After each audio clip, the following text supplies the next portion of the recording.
Okay, yesterday I had a conversation with a good friend of mine about a word called collaboration. Collab, if we want to shorten it down.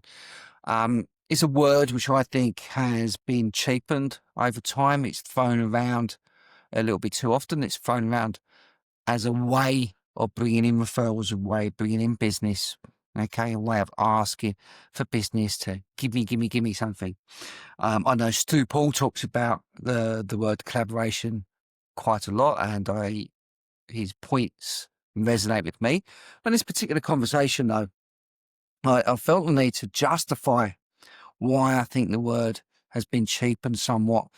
And he turned around, Michael Clark, this was, by the way, has said to me, he goes, well, the issue we have with collaboration is sometimes if the margins are tight, there's no opportunity for collaboration.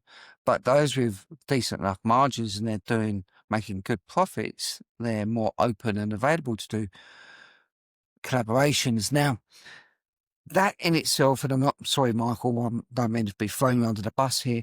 That in itself is where things are falling down, because what we're essentially saying is a collaboration in that instance, it's a win-lose. Okay.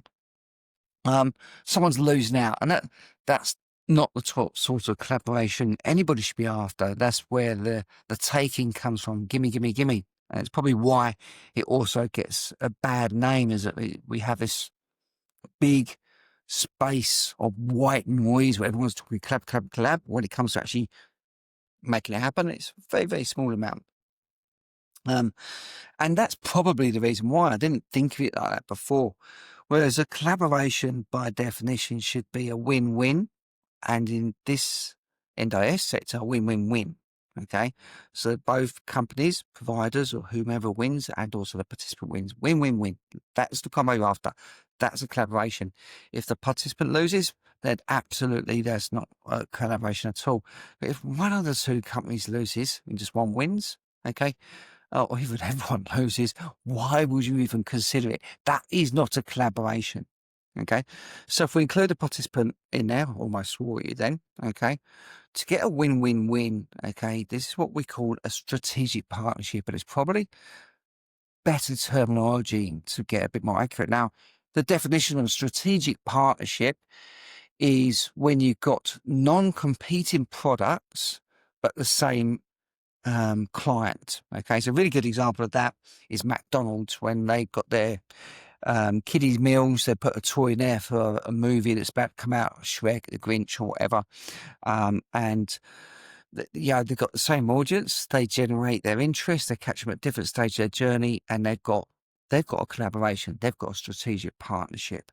And it's about finding those strategic partnerships, because if we think about it in the world of providers, if we can't provide, but I know you can, there's no competing there. Okay. And then you've got the clear cut, non-competing services, and you can collaborate that way. Okay. That is a strategic partnership, and that essentially is where you get a win-win-win.